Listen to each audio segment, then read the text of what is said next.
nice to see you. In order for our body to get a different shape of nose, a perfect chin, and pretty eyes, we'll need 1,000 years of evolution. Hopefully we'll get rid of these damn cuticles. Oh! Evolution! Please free us from these terrible things.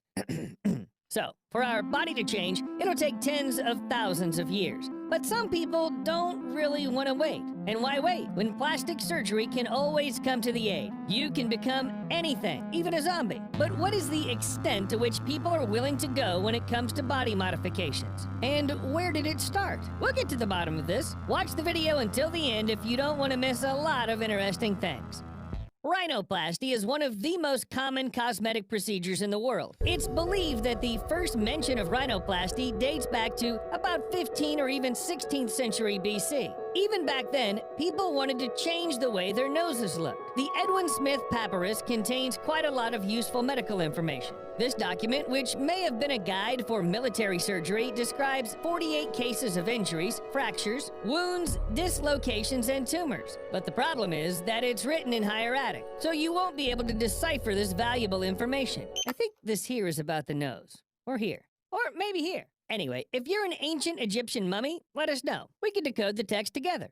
Overall, throughout the history of medicine, people have tried different methods to change the way they look. Take, for example, these pictures of World War I soldiers. At first glance, there's nothing unusual about them, but there's a little secret. The people depicted in the photo are known as broken faces.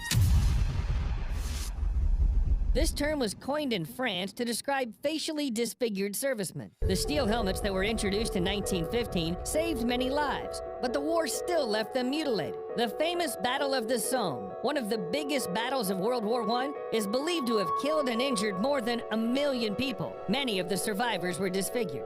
This book about plastic surgery was published after the war. It describes innovative techniques of suturing and skin transplantation. At that time, no one could even dream about plastic surgery. Nevertheless, the methods used were incredibly cool back then. Still, some cases were beyond the capabilities of even the best plastic surgeons of the time. Luckily, sculptors came to the rescue. The first people to help soldiers were Frances Derwent Wood and Anna Coleman Ladd. Anna created masks using photographs taken before the injury so that soldiers could literally get their faces back. First, the cast was applied to the patient's face to recreate the cheekbones, the face shape, or the eye sockets. Then a full or partial mask of galvanized copper was made. Then Anna painted the cast with colors chosen to match the patient's face. Unfortunately, the masks were very fragile and cracked after a couple of years. It's believed that not a single facial prosthesis has survived to this day. After the end of World War I, scientists began to work on anesthetics. This made operations more and more painless, which means that they were now performed more often.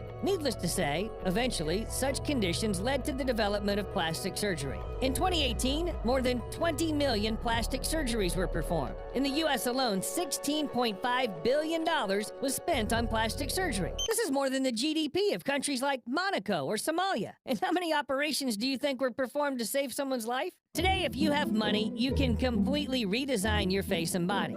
People usually change their nose, remove some moles, remake their chin, or eliminate things they don't like. But some people are so dissatisfied with their appearance that they just can't stop. After the first operation, they do another one, and then another one, and then another one, and so on. And sometimes they go too far. One of the most famous examples of such an obsession with plastic surgery is Jocelyn Wildenstein. The American socialite was born in 1940, dated several rich men, and was married to a billionaire. Close the camera!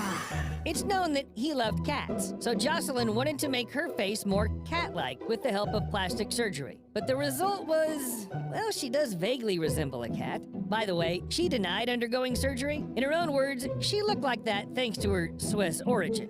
Who would have thought that Cats was filmed in Geneva? We wake up, we eat, we love, we sleep, we magnifique. We're human.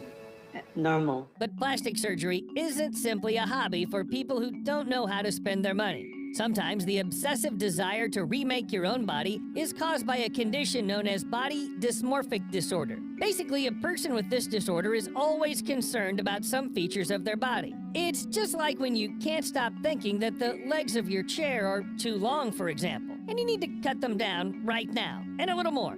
A little bit more. Nope, still not enough. Is it absurd? A little. But people with this disorder treat their bodies in a similar way. Sometimes being obsessed with your appearance can have terrible consequences. Some people are willing to undergo dozens of operations just to look, for example, like a cartoon character.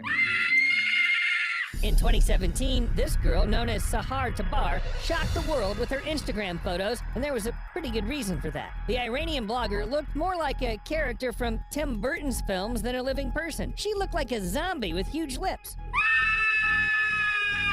According to some rumors on the internet, the girl was obsessed with Angelina Jolie, and to imitate her favorite actress, had already undergone 50 plastic surgeries, and she'd also lost 40 kilograms. For some time, Tabar supported this legend and kept posting scary pictures. But later, the blogger confessed that the images were made using makeup and editing. In reality, the girl does not look like a zombie or like Jolie. Well, she really had plastic surgeries, but only 3 times. She had a nose job, Botox, and liposuction. A classic combo. But it seems the girl's prank was not appreciated by everyone. She's now in prison, although the charges seem to have little to do with her zombie look. The transformation of Sahar Tabar was just a trick to get more followers, but there are people on our crazy planet who are really ready to turn themselves into fictional characters and spend a fortune on it.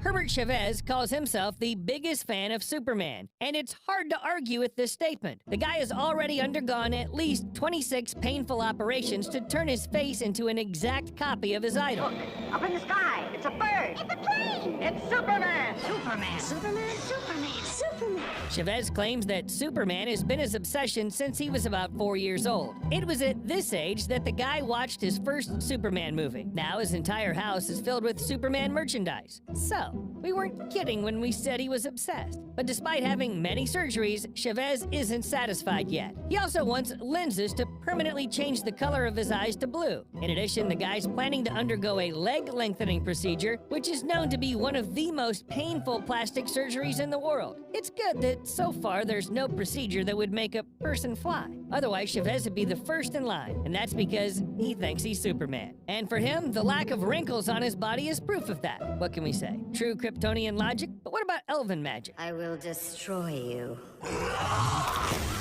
Luis Padron calls himself Plastic Prince and Moon Dreamer, and he does look like a prince. To look like a fantasy character, Luis has spent at least $50,000 on plastic surgery. Padron underwent cheek liposuction, and he also got a nose job. Several laser hair removal procedures changed the shape of his lips and forehead with fillers, and changed his hair growth line. And yes, he also changed the shape of his ears, because elves have to have pointy ears, right? I thought I'd die fighting side by side with an elf. What about side by side with a friend?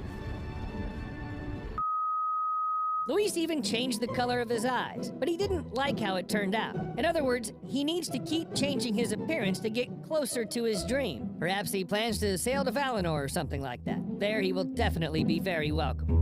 But all these transformations are really expensive. In addition, each operation is very risky. You can't just let your body be cut and wait for it to be happy. That's why some people try to get rid of the things they don't like using other methods. One of the best examples can be found in Beverly Hills. Here's the Basma Hamid Clinic. When this girl was 2 years old, an accident left her with severe burns on 40% of her face. She underwent more than 100 operations, but they couldn't restore the girl's normal appearance. Her skin color was still too different. And then Basma came up with her own way to fix this. It's basically a tattoo over the scars, which holds on long enough and allows people to feel more beautiful. And Basma's method is much cheaper than any procedure for whitening the scars. And yet, despite being less expensive and safer, not everyone will dare to undergo even such a procedure. Usually people with noticeable scars simply live with them. But Tim Steiner had a different idea. But his wasn't just a tattoo, he literally sold his back. No kidding. The tattoo on his back was made by Belgian artist Wim Delvoye, and the whole work took about 40 hours. As a result, Tim got a whole painting on his back, which was also signed by the artist. But the story doesn't end there.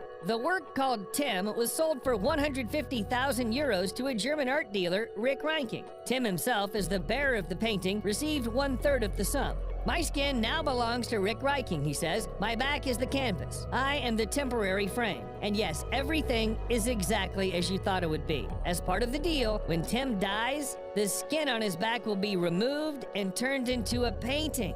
Hopefully this collector won't try to speed up the process. Well, in the meantime, Tim has to show his tattoo sitting topless in a gallery at least 3 times a year. He just sits and lets people look at his back. And when visitors to the gallery try to talk to him, Tim doesn't move and doesn't answer. He's just a canvas for a painting by a famous artist.